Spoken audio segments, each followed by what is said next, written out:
Hello guys, welcome to back my YouTube channel. जैसा कि आप सब जानते हैं कि हमने कुछ ग्रामर के टॉपिक देखे, उसी क्रम में आज हम 10th क्लास का जो फर्स्ट फ्लाइट नामक बुक है उसमें से हम फर्स्ट चैप्टर जिसका नाम है ए लेटर टू गॉड, आज उसके बारे में जानने जा रहे हैं। आप सब जानते हैं कि ए लेटर टू गॉड इसका अर्थ होता है एक पत्र भगवान को, अर्थात भगवान को इसमें एक पत्र लिखा जाता है। तो क्यों लिखा जाता है ये पत्र और किसने लिखा, इसके बारे में ये पूरी कहानी विस्तृत लिखी गई है कि ऐसा कौन व्यक्ति है जो भगवान को भी पत्र लिख सकता है।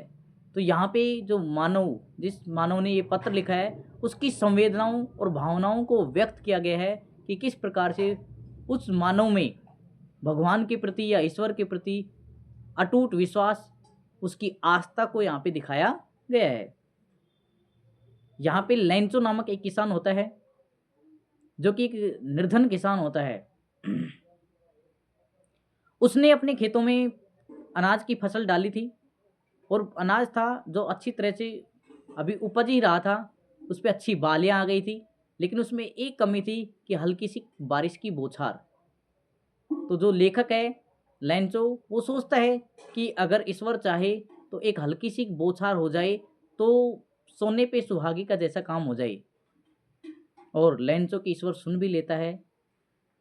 अचानक से जो बादल हैं बारिश के, वो खेतों में मंडराने लगते हैं और धीरे धीरे हल्की हल्की बारिश की बौछारें शुरू होने लग जाती हैं।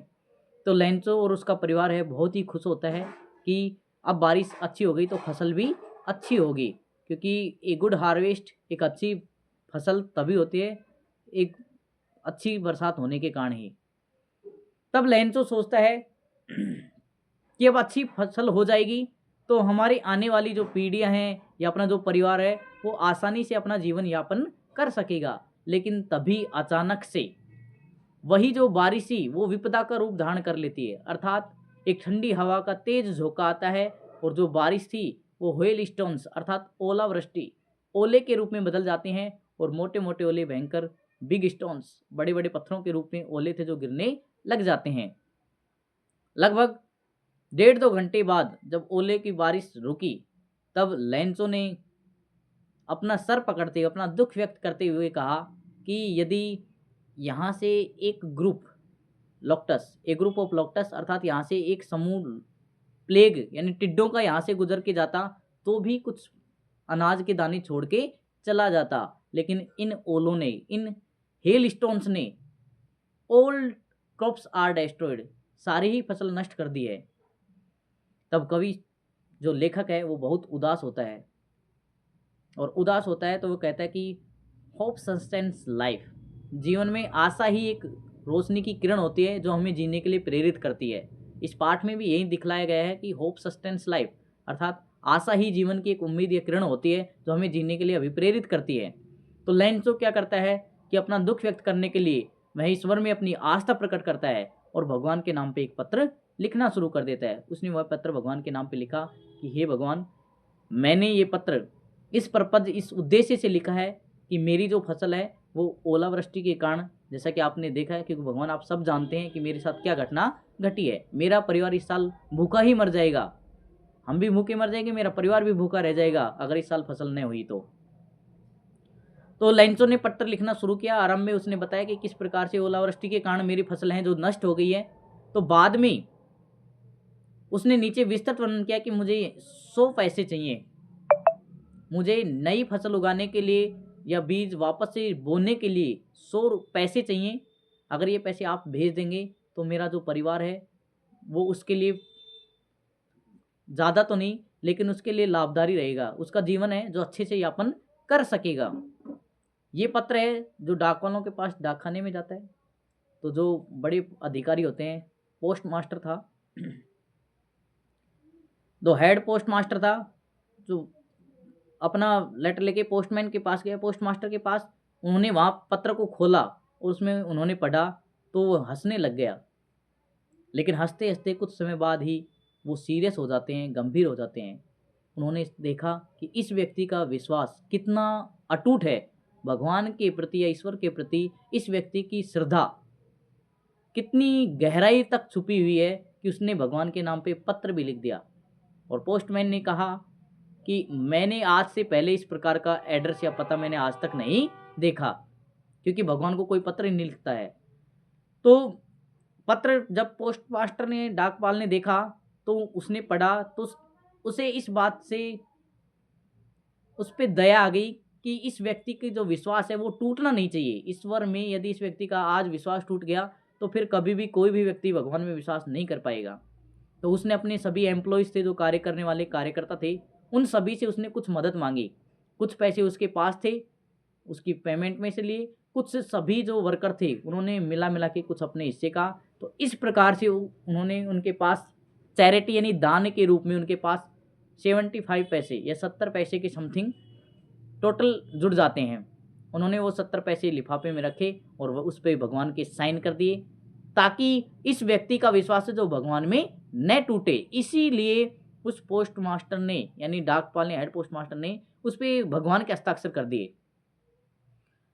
जैसे ही वो 70 पैसे, क्योंकि लेंचो अभी उस डाक की वेट ही कर रहा था, प्रतीक्षा कर रहा था, वह रोज डाक खाने में जाता और पूछता कि क्या मेरे लिए कोई पत्र आया है।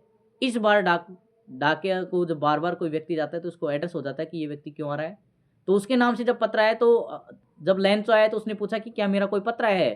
तो उस डाके ने उसको पत्र दिया। उसने उस लिफाफे को खोला, उसमें देखा कि यहाँ पे 70 पैसे थे, लेकिन अभी भी 30 पैसे उसमें कम थे। लेंचो को इस बात से गुस्सा आ जाता है कि भगवान है जो 70 पैसे तो नहीं भेजेगा, क्योंकि उसे पूर्ण विश्वास है कि भगवान जब भेजेगा तो मेरे पूरे 100 पैसे ही भेजेगा। उसने मेरी लाज रखी है, मेरी आस्था में विश्वास दिखलाया है, तो भगवान तो इस प्रकार के कार्य नहीं कर सकता। तो उसने कहा, उसने वापस से पेन और इंक स्याही लिखी और अब की बार गुस्से में उसने पत्र लिखा कि हे भगवान, अब की बार तुम ये बचे हुए 30 पैसे भेजो, तो मनी ऑर्डर द्वारा मत भेजो, डाक द्वारा मत भेजो, क्योंकि ये जो डाक वाले हैं ये भ्रष्ट क्या हैं, जो ये एम्प्लॉयज हैं ये क्रुक्स हैं, ये भ्रष्ट हो चुके हैं। अर्थात इन्होंने आपने जो 70 पैसे भेजे थे, यानी 100 पैसे भेजे थे, उसमें से 30 पैसे यही खा सकते हैं, क्योंकि भगवान तो ले ही नहीं सकते, वो तो पूरा भेजेंगे। तो इस प्रकार से ये वापस से इनके पास पत्र पहुंचता है। उसने गुस्से में वो पत्र लिखा और इस प्रकार से इस पाठ का एंड होता है। जो पोस्ट मास्टर है उसने बताया कि इस प्रकार के जो व्यक्ति होते हैं जिनकी पूर्ण आस्था भगवान में होती है, और जो डाकपाल था उसने साइन भी इस वजह से भगवान के किए थे कि इस व्यक्ति का विश्वास भगवान में न टूटे। और लेंचो की आशा थी जो पूरी भी हुई थी। 70 पैसे उसके पास पहुंचे थे, क्योंकि एम्प्लॉयज़ के पास 70 पैसे थे, उन्होंने जोड़ के भेजे थे। 30 पैसे भी बाद में भेजे होंगे, लेकिन हमारा चैप्टर यहीं पे समाप्त हो जाता है एक आश्चर्यजनक तरीके से। तो लेंचो का जीवन था जो भरपूर दुखों से भरा हुआ था, क्योंकि जब उसकी फसल अच्छी होने वाली थी, बारिश की ज़रूरत थी, उसी समय ये भयंकर ओलावृष्टि हो जाती है, जिसकी वजह से उसकी फसल नष्ट हो जाती है। इस प्रकार से इस पाठ में भगवान के प्रति मनुष्य का जो विश्वास है, श्रद्धा प्रकट की गई है कि किस प्रकार से एक मनुष्य है जो आशा के ऊपर अपना जीवन व्यतीत करता है। तो धन्यवाद दोस्तों। ये जो पाठ है ये बहुत ही इम्पोर्टेंट है, क्योंकि आपके एग्जाम में इस लेसन से संबंधित बहुत सारे अच्छे क्वेश्चन बनते हैं जो आपके परीक्षा में पूछे जाते हैं। जैसे कि फसलों के लिए सबसे महत्वपूर्ण चीज़ क्या ज़रूरत थी, एक नीड ऑफ यानी रेन ड्रॉप्स, बारिश की बूंदें, इस आवर ऑफ रेन्स, जो किसका सिंबल्स होते हैं। गुड रेन्स क्या करती है, गुड हार्वेस्ट प्रदान करती है, जो हमारी प्रोस्पर्टी समृद्धि को दिखाती है। इस प्रकार से बाद में कि किस प्रकार से हेल स्टोन्स में जो वाइंड है, suddenly a strong wind becomes, अचानक से एक तेज बारिश हवा का झोंका आता है और जो रेन्स है वो चेंज हो जाती है, बिकम इनटू ए हेल स्टोन्स ओलावृष्टि में, जिससे सभी जो फसल है ओलावृष्टि के कारण उसकी नष्ट हो जाती है। तब लेंचो कहता है कि अगर इस फसल में से एक टिड्डों का समूह भी यहाँ से होकर गुजरता तो वो टिड्डे भी अनाज में कुछ दाने छोड़ के जाते, लेकिन इस ओलावृष्टि ने अनाज का एक भी दाना नहीं छोड़ा। इस साल तो उन सबको भूखा रहना पड़ेगा। और किस प्रकार से भगवान ने उनकी मदद की, यानी भगवान के रूप में इंसानों ने मदद की, वो यहाँ पे दिखलाया गया है। धन्यवाद दोस्तों, आगे हम नेक्स्ट वीडियो में जानेंगे।